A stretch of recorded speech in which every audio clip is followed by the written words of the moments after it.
Welcome back to Chelsea Fan TV and welcome to another edition of the Opposition Preview. First things first, guys, make sure you hit the like button and subscribe to the channel if you are new round here. And this weekend, Chelsea back in action at Stamford Bridge, hosting bottom of the table Sheffield United under new management now with Chris Wilder, coming off the back of a win against Brentford. We haven't won since our last home game, 3-2 win against Brighton. A win is well overdue, but it's going to be a tough task. Home form not good. The sort of side we struggle to break down teams at the Bridge. It's going to be tough. It is going to be tough. But delighted to be joined by Ollie from the Sheffield United Way to discuss all things Sheffield United and the game at the weekend. Mate, thank you for coming. I guess one first place to start, surprisingly, coming up to Christmas, there's only been one managerial sacking in the Premier League. Has happened at your boys, Sheffield United. Paul Heckingbottom obviously taking you up from the Championship last season. He's given the start of the season rightly so, but is it fair to say with how results have gone this season, particularly the 5-0 loss at Burnley as well, did he have to go?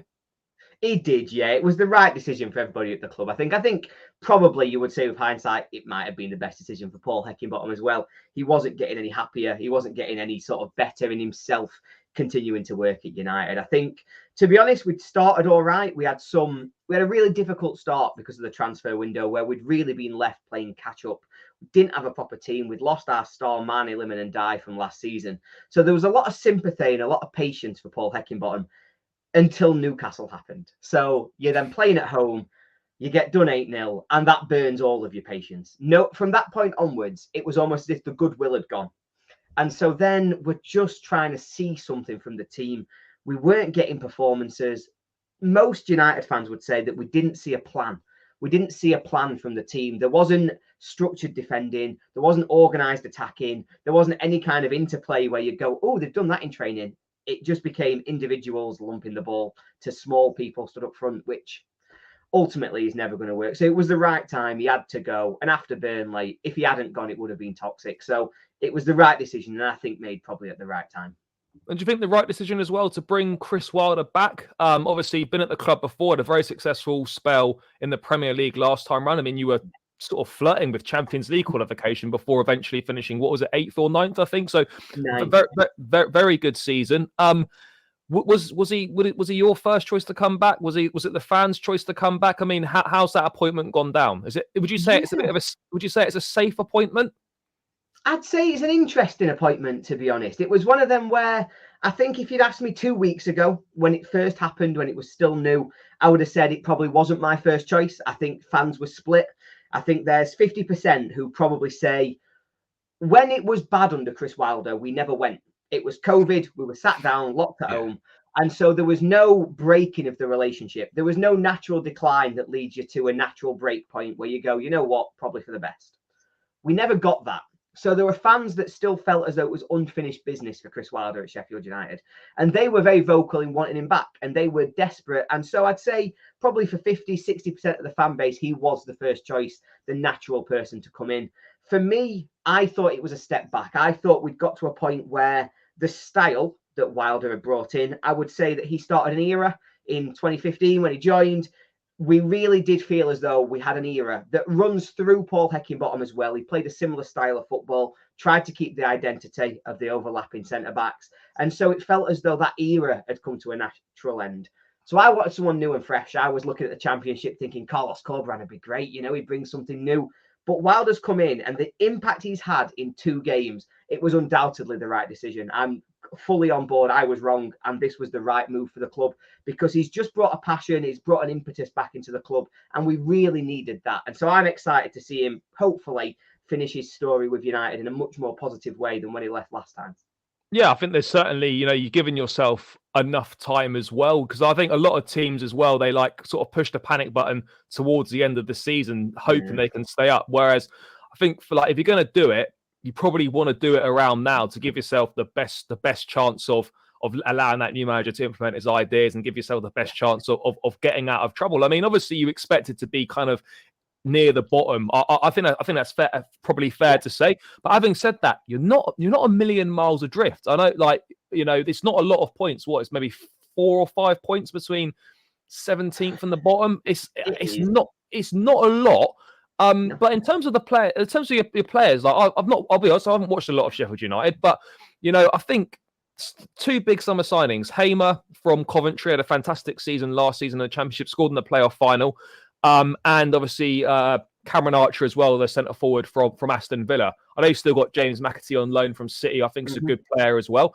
But those two main signings, how have you seen? How do you view their impact so far? Are you disappointed with them? Are you expecting more? How they started life at Bramall Lane? Yeah, they're funny ones where, again, it probably goes in peaks and troughs through the season. I think Cameron Archer isn't what I thought he was. I'll be honest about that. I think, to be honest, I thought he was A bit quicker than he is, and B, a bit bigger than he is. And so I think when he's come in, we saw him dominate for Middlesbrough last season. They played us at Bramall Lane, and he himself caused us just so many problems. And so he probably came in with a really high expectation. But I would say he's done more than we could have expected of him. You know, the last time we were in the Premier League, we spent similar money on Ryan Brewster. And you look at how that's gone, what's happened with that transfer. And you can't say that Archer's been anything but a success. You know, when he's had chances, he has taken them. My God, can he shoot? That's the one thing that I'm pinning my hopes on, really, for Saturday, is that if he gets ball with about 30 yards, my Lord, he can shoot. But I think Wilder's really found a role for him that works as well. So he's had two better performances, much more involved in games, and he really does look like a player who can finish.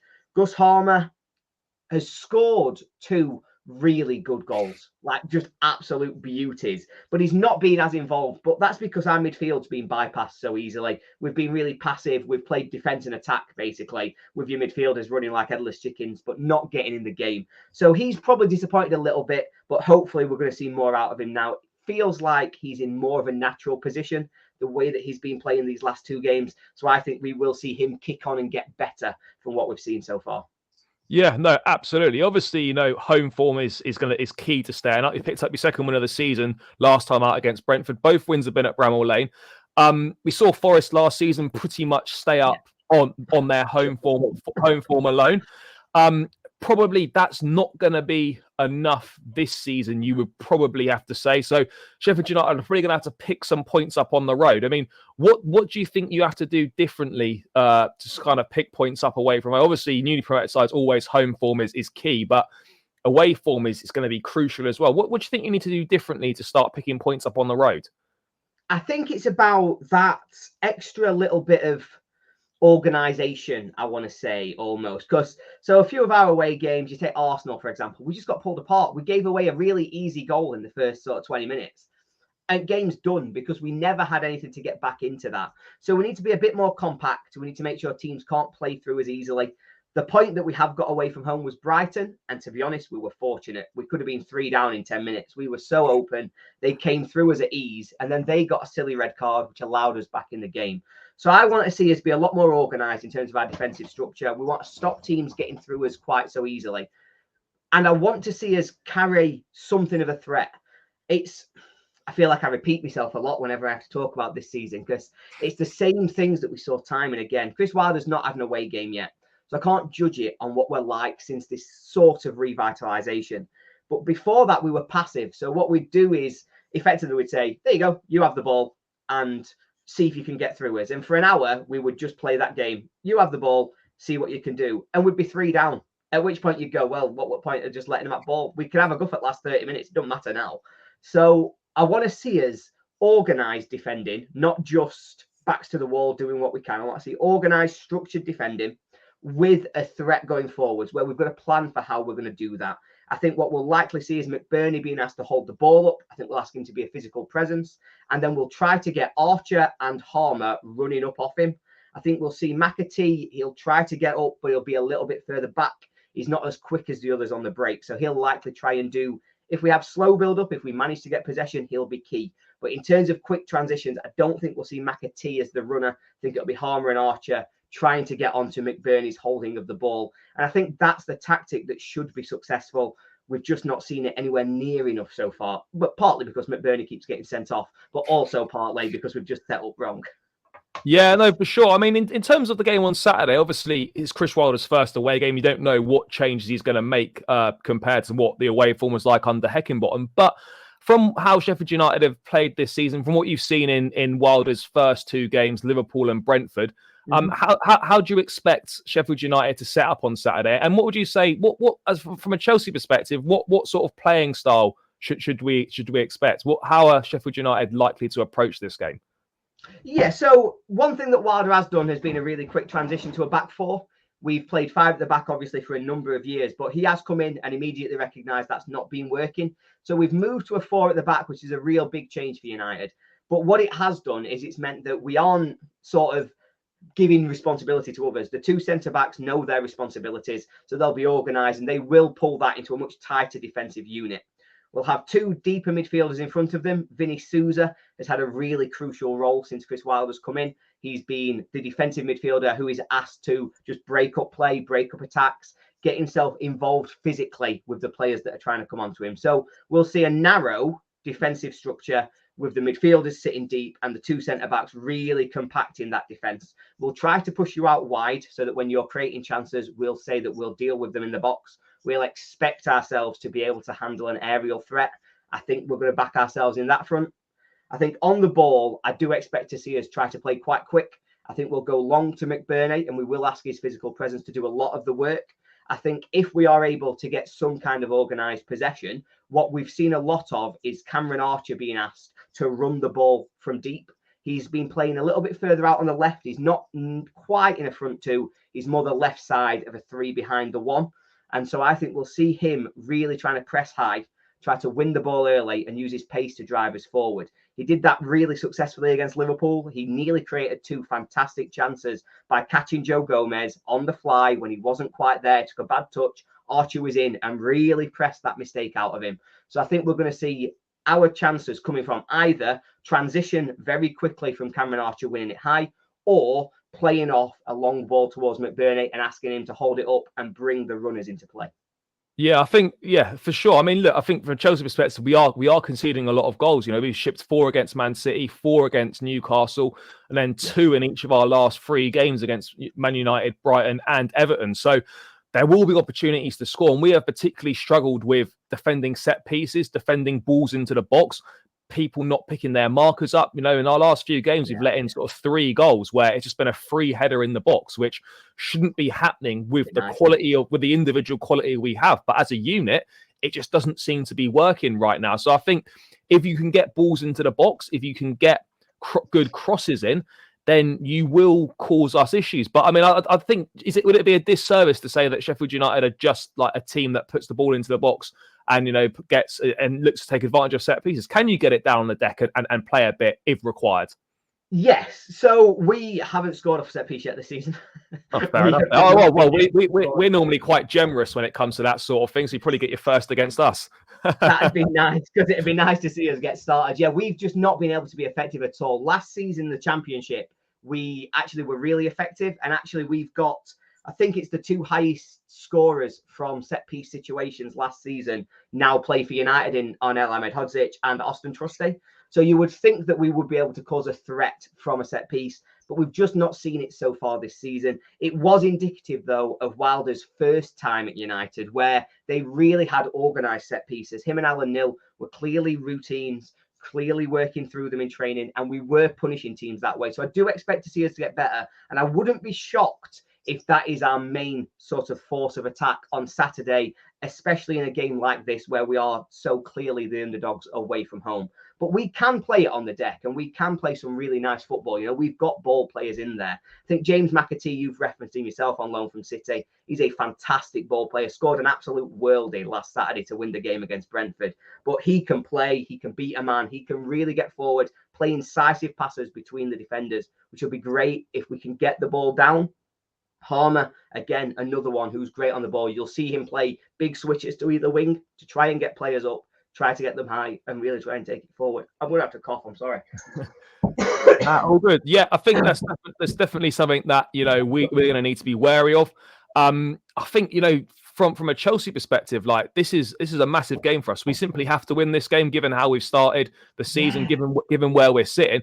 I think if you sit tight and, you know, you see out the first 20 minutes, you maybe even see out the first half and it's still goalless or the scores are level or whatever, I think you'll grow into the game more and more. The frustration will start to build, you know, in the stands, and you just never know what's going to happen. I think what would really help us would be an early goal, not only to ease our nerves, but then it almost completely changes your game plan. I think you're going to want to probably come and keep it level for as long as possible. And you say like an early goal conceded kind of completely blows that kind of game plan out the water, as it were. But from a Chelsea perspective, I'm not suggesting you've obviously watched a lot of Chelsea this season, but we have struggled. It's well documented. There is quality there. From what you might have seen of Chelsea, I mean, what players concern you? I know they're obviously not all performing particularly well right now, but on their day, there is quality there. Anyone that you're particularly wary of that you think, we need to be careful of him? I mean, ultimately, most of them, when you look at sort of the team comparisons. Big question. I've been listening to Totally Football this afternoon, and there was some suggestion Nkunku might be fit. Possibility. It's possible. Like we've been saying this since the Newcastle game. It's like, he might make the squad, and he's not, and he hasn't made it since the international break. But we'll find out tomorrow, Friday, when Pochettino does his pre-match press conference, whether Nkunku's available. If he is available, he'll be on the bench and he'll probably play 10 or 15 minutes. It'll be his first football in 4 months. So I wouldn't expect too much from him. He might have a bit of a makeshift defence because Cucurella went off injured against Everton on at the weekend, and we haven't really had an update since on whether he's fit or not. I'm sure we'll find that out tomorrow. But if he's not fit, we've got no Reece James either. Hopefully Gusto's back from injury. We're not too sure on that front yet. It could be quite a makeshift backline for us. But in terms of, that Cole Palmer's going to cause, it's got the ability to cause problems. Mudryk, yes, he's raw, but that pace, that unpredictability. If Sterling plays, there's that experience there. The guy's sort of been there, done that, got the t-shirt. But there's quality there. But I think our problem is, are they going to turn up on the day? Like, it could be one of them days where everyone turns up like Man City and it's brilliant, or it could be one of those days where no one turns up and it's going to be a real tough ask. Yeah, it's that question as well of who's going to stick it in the back of the net, because all the players you've listed there, when you asked me the question originally, my thought was wingers, because that's where we're going to be able to get punished. You're going to be able to have a little bit of space out wide. We've conceded so many goals from crosses, from people getting in behind our fullbacks this season. That's where we do get hurt. So you look at somebody like Mudryk, you look at Palmer, you look at Sterling, and you think, actually, maybe there's space for them to really cause us problems. But obviously, watching Chelsea, the story of the season, to me as an outsider, is very much who's going to put it in the back of the net. Like, creating the chance isn't the issue. It's who's going to take it, And if Breuer is going to start up front, I like him. Obviously, he did have an impact at Southampton while he was there, but he's not exactly terrifying. I'm not sat there thinking, he's nailed on hat-trick. And so it's that for me of the threats are there, and there are worries, particularly about those wingers, particularly about them coming on and creating the chances. But I look at that sort of central striker position, and I do think it gives us a chance, because I don't look at it as being clinical, and I don't look at it as being they'll take the game away from us if you give them 2 chances. It feels more like you're going to have to work really hard to not just make the chances, but then to take them as well at the end, because that's just been such a gap. And I know, looking at the record, I think it's 2 wins in 8 at home this season so far for Chelsea. Yeah, that win against Brighton last week, not last weekend, 2 weekends ago now. That was only our second home win of the season. Before then we hadn't beaten Luton. We hadn't won a game at home since Luton in our 3rd game of the season or something. So home form has not been good. And I think you summed it up perfectly. Like, we do create a lot of chances, but again, all the money that we've spent, there's still a lack of cutting edge in the final third, particularly that centre forward position. So yes, we'll create chances, but the way we're going, we might centre forward, whether it's Breuer, whether it's Jackson, or whoever it is, they might need 3 or 4 chances before one goes in. So you're talking about creating a high volume of chances just to maybe get 1 or 2 goals, and ultimately that's not really a sustainable way of going about things. So I think it's going to be a lot closer game than people expect it to be. But to round out score prediction, I mean, I know it's always hard to go against your own team, but realistically, what do you think you boys can do on Saturday? This season, I found it quite easy to go against my own team. I will be honest, it's not been one of them that has come difficult to me. I've always tried to be realistic, but in all honesty, I think there's a chance for United this weekend. I think you've got the combined impact of us having had a positive result last week, a positive little bit of momentum that's come from this changing manager, as well as yourselves being in a bad run of form and not quite having kicked on, particularly at home. I think if we can frustrate, you said it yourself, 20, 30 minutes, it's not just about the players' attitude, it's the fans for me. Does that start to get a little bit frustrated? Does everybody start rushing that pass? Do you start mistiming that tackle? Do you just miss your chance? And so for me, I think United have got a chance. We do a prediction show, and on that show, I went for 2-2 because I do think that there's an opportunity there. I think you will get chances, because the way we play, we give chances away. You know, people do get opportunities against us, but I also think we will be able to punish and we'll carry our own threat. And so, yeah, I'm going 2-2, same as the first time we played you under Wilder, when fantastic result at the time, and it'd be a fantastic result again this time. I mean, to be fair, I'd love to say I disagree with a draw, but I think that is a very plausible scenario. But we simply have to win. I think we will win. I just think we've probably got a little bit too much quality, and I think we should win. And I think this time we simply have to turn up. So I think it'll be close. I wouldn't be surprised if we went a goal down, if I'm being brutally honest. I really wouldn't be surprised about that. I think we'll just nick it 2-1, but I equally wouldn't be surprised if it ended up being a draw, because you just don't know what you're going to get from this Chelsea side right now, which is not a great position to be in. But mate, thank you so much for your time. It's greatly appreciated. If people want to check out what you guys do, where should they go? Yeah, so you can find us. We are the Sheffield United Way. That's Sheffield United Way on YouTube, or at the Sheffield United Way on Twitter. I myself am very frustratingly still at Beastly Ollie on Twitter. I said it when I was young. And if you want to follow me on there, I do obviously Sheffield United content, but I also do general football content, particularly about the Championship, where I host a EFL debate show every Wednesday. Perfect. Guys, make sure you check out the channel. It'll be tagged in the title, linked in the description. Go and show the guys some love over on their channel. And yeah, guys, I'll catch you again in another video soon.